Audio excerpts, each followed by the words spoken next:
अस्सलाम वालेकुम व्यूअर्स, मैं साजिद गाजी हूँ और एक और वीडियो के साथ आपकी खिदमत में हाजिर हूँ। गोल्ड की मार्केट खासी अप एंड डाउन चल रही है आजकल, और ख़ास तौर पे पाकिस्तान की मार्केट में पहले गोल्ड जो है वो 3,12,500 24 कैरेट फी तोला जो है वो गया है, और अब वापस 3,05,000 पे आके 3,10,000 पे दोबारा आ गया। सो ये जो रेट है 3,10,000, 3,12,000, 3,05,000 ये चल रहा है, और ये कब तक चलेगा और कितना इसमें चांस है कि ये ऊपर जा सकता है, और इसके अंदर इन्वेस्टमेंट आपकी कैसी है। और उसके अलावा जो बात हम करते हैं यहाँ पे इस चैनल के ऊपर, ज़्यादातर जो वीडियोस आपके सामने आती हैं वो रियल एस्टेट के हवाले से आती हैं। तो आज एक खास तौर पे पूछा जाने वाला क्वेश्चन जो है कि क्या गवर्नमेंट रियल एस्टेट की फाइल्स पे मुकम्मल तौर पे पाबंदी लगाने वाली है, ये आज इसके ऊपर डिस्कस करेंगे कि क्योंकि न्यूज़ जो है वो सर्कुलेट कर रही है और वीडियोज़ भी बहुत ज़्यादा वायरल हो रही हैं, जो कि जियो न्यूज़ की एक वीडियो थी जहाँ पे ये न्यूज़ शेयर की गई गवर्नमेंट जो है वो फाइल्स के बिजनेस को सपोर्ट नहीं करेगी, और इसके हवाले से और भी बहुत सारी चीज़ें फिर आई जिसके ऊपर लोगों ने वीडियोस बनाई। और क्या ये मुकम्मल तौर पे बिल्कुल ख़त्म हो जाएगा फाइल्स का बिजनेस आने वाले टाइम में, और आपकी फाइल्स का क्या होगा जिन लोगों ने फाइल्स खरीदी हुई हैं।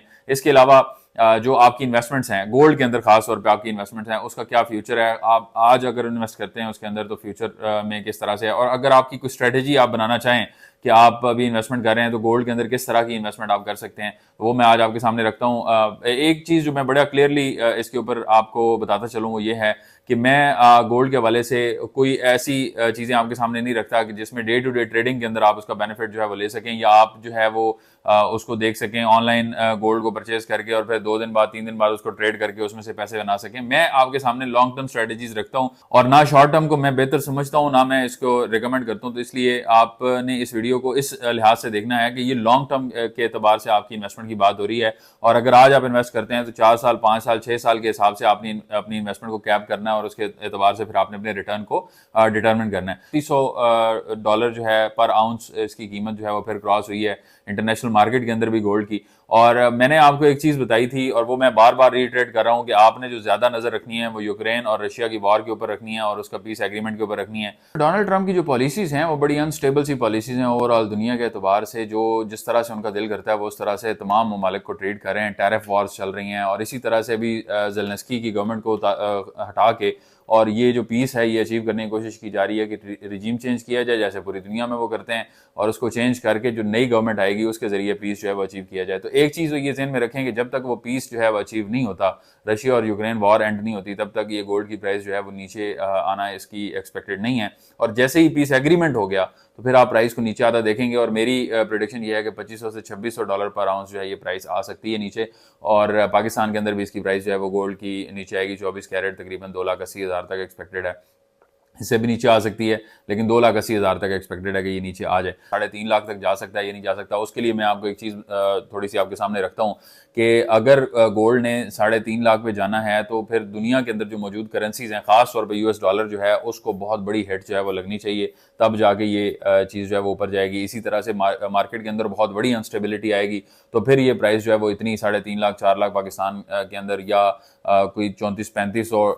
जो है वो पर आउंस इसकी प्राइस जो है वो जा सकती है। लेकिन क्या ये पॉसिबल है? क्या कोई बड़ी ऑल स्केल वॉर छिड़ सकती है दुनिया के अंदर, या टैरिफ वॉर जो है वो कितनी हद तक आगे जा सकती है? तो इसमें मेरा एक जो पॉइंट है वो ये आप ज़हन में रखें कि दुनिया ने पिछले 100 साल के अंदर में बड़ी मेहनत से ये इंफ्रास्ट्रक्चर जो है वो डेवलप किया है, और जिस इंफ्रास्ट्रक्चर से वो पूरी दुनिया को कंट्रोल करते हैं। तो इसलिए ये जो इंफ्रास्ट्रक्चर है इसको जारी रहना बड़ा ज़रूरी है। ये तमाम स्टेक होल्डर्स के लिए इंपॉर्टेंट है, ये चाइना के लिए इंपॉर्टेंट है, रशिया के लिए इंपॉर्टेंट है, ये यूरोप के लिए इंपॉर्टेंट है, ये US के लिए इंपॉर्टेंट है कि ये चलता रहे निज़ाम। और इसको चलाने के लिए वो कभी भी गोल्ड को इतना एक उस कैफियत में नहीं जाने दे सकते कि जिस तरह से गोल्ड जो है वो तमाम करेंसीज को रोनता हुआ जो है वो इतना ऊपर चला जाए। तो इसलिए मार्केट को स्टेबल रखने के लिए तमाम तर चीज़ें जो हैं वो बैकडोर चैनल्स के अंदर हो रही होती हैं, और इसको आप ये ज़हन में रखें कि ये इससे ऊपर जो है वो बहुत ज़्यादा एक्सपेक्टेशन किसी की भी नहीं थी। यानी कि अगर आप एक्सपर्ट एनालिसिस देखें तो 2,900 और 3,000 की प्रोडिक्शन जो है वो पिछले 1.5 साल 2 साल से लोग कर रहे हैं, लेकिन इससे ऊपर की प्रोडिक्शन किसी ने नहीं की। और अभी अगर आप इसको देखें तो अब भी ये नज़र आ रहा है कि जो चीज़ें जिन चीज़ों की वजह से ये प्राइसेस इतनी ऊपर गई हैं उसके अंदर बेहतरी आने को नज़र आ रही है, और होपफुली इन द फ्यूचर जो है अगर जैसे ही वो उन चीज़ों में बेहतरी आती है तो इनकी प्राइसेस मजीद डाउन होती हुई नजर आएंगी हमें। लेकिन लॉन्ग टर्म के एतबार से आप देखें तो आपकी स्ट्रेटजी क्या होनी चाहिए? गोल्ड के अंदर इन्वेस्टमेंट जो है वो सबसे सेफ और सिक्योर इन्वेस्टमेंट इसीलिए है कि मार्केट में अनस्टेबिलिटी आती है और आपके पास गोल्ड पड़ा हुआ है तो फिजिकल गोल्ड के अंदर जो आपकी इन्वेस्टमेंट है वो आपको बड़ा ज़बरदस्त रिटर्न देती है। अगर आप इसके अंदर इन्वेस्ट करते हैं आज और ऑल इन चले जाते हैं तो आप एक रिस्की स्टेज के ऊपर हैं, और आज अगर आपका सारा पैसा इसके अंदर इन्वेस्ट होगा तो उसमें आपको नुकसान के चांसेस ज़्यादा हैं शॉर्ट टर्म के अंदर, लेकिन लॉन्ग टर्म में आपकी रिकवरी हो सकती है 4 साल, 5 साल, 6 साल के अंदर।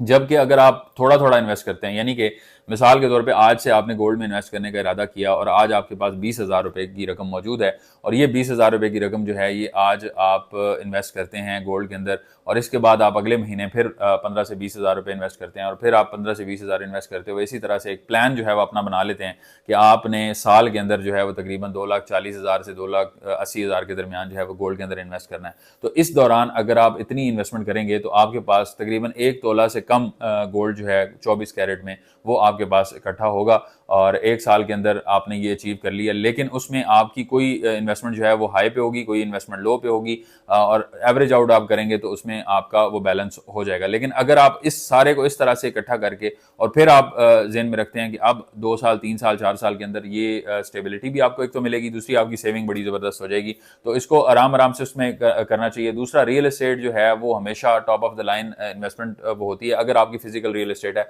पाकिस्तान में हालात ख़राब हैं, लोग गोल्ड की तरफ जाते हैं, लेकिन रियल एस्टेट की इन्वेस्टमेंट जो आपकी ऑलरेडी करंट मौजूद है मार्केट के अंदर, अगर आपका कोई फिजिकल प्रॉपर्टीज मौजूद है, आपका प्लॉट है, आपका घर है, आपका अपार्टमेंट है, आपकी दुकान है, खास तौर पे ऐसी प्रॉपर्टीज जो आपको रेंटल रिटर्न दे रही हैं, इस तरह की कोई भी चीज़ जो है उसको इस टाइम सेल करके गोल्ड में नहीं जाना चाहिए किसी सूरत भी। अगर आप उसको सेल करते हैं तो फिर आप कभी भी उसकी रिकवरी जो है वो नहीं ले सकेंगे, क्योंकि आज जो रेट आपको मिलेगा वो रेट हो सकता है 1.5 से 2 साल बाद उससे कहीं ज़्यादा। और रियल एस्टेट के अंदर जो रेट्स बढ़ते हैं वो बहुत हाई स्पीड में बढ़ते हैं, उनके रिटर्न्स जो हैं वो कभी भी आप गोल्ड के साथ कंपैरिजन नहीं कर सकते, और इन द लॉन्गर रन भी रियल एस्टेट जो है वो टॉप ऑफ द लाइन आपकी इन्वेस्टमेंट रहती है। और इंटरनेशनली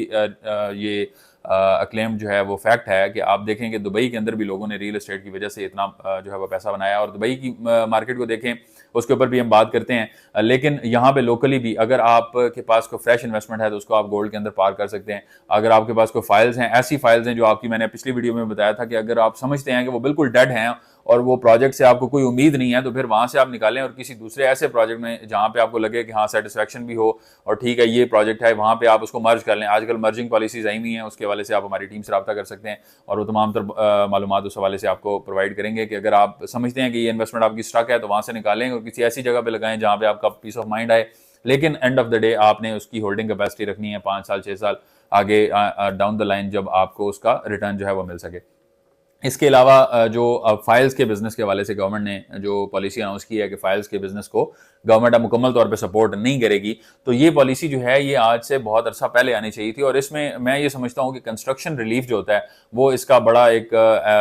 इसके अंदर फैक्टर होता है कि जब कंस्ट्रक्शन के अंदर रिलीफ आता है तो ऑटोमेटिकली लोग जो है वो कंस्ट्रक्शन की तरफ जाते हैं और वो प्लॉट्स की तरफ नहीं जाते। फिजिकल जो कंस्ट्रक्टेड प्रॉपर्टीज हैं उनकी रिक्वायरमेंट ज्यादा होती है, उन्हीं से रिटर्न जनरेट होता है। दुकान बनी हुई होगी तो रिटर्न आएगा, प्लॉट कमर्शियल पड़ा होगा तो वो आपको क्या रिटर्न देगा। लेकिन अगर उसके ऊपर प्लाजा बना होगा तो उसमें अपार्टमेंट्स का भी रिटर्न आएगा, उसमें दुकानों का भी आएगा, उसमें ऑफिसेस का भी आएगा। तो ये इस तरह से चीजें चलती हैं कि फिजिकल प्रॉपर्टीज के अंदर जैसे ही गवर्नमेंट जो है वो उस तरफ फोकस करती है, ऑटोमेटिकली फाइल्स के ऊपर से लोगों का रुझान जो है वो हटना शुरू हो जाता है। नंबर 1। नंबर 2 ये है कि जो फाइल्स करंटली एग्जिस्टिंग मार्केट के अंदर मौजूद हैं, इसमें 2 तरह की फाइल्स होती हैं, वो आपने ज़हन में रखना है। एक वो फाइल होती है जिसके ऊपर अलॉटमेंट नहीं होती और जो आपका होप फॉर द प्लॉट है, आपकी एक उम्मीद है कि आप अपने प्लॉट के मालिक बनेंगे और आप एक कंपनी के साथ, एक ऑर्गेनाइजेशन के साथ, एक हाउसिंग सोसाइटी के साथ एक एग्रीमेंट करते हैं कि आप 4 साल के अंदर ये पेमेंट अदा करेंगे। वो आपको बताते हैं कि वो 4 साल के बाद आपको एक प्लॉट जो है वो दे देंगे। तो ऐसी फाइल जिसके ऊपर अभी प्लॉट नंबर एलोकेशन नहीं है और उसकी इंस्टॉलमेंट प्लान चल रहा है, तो वो फाइल जो है वो आपकी at every stage at risk होती है। उसकी कोशिश यही करनी चाहिए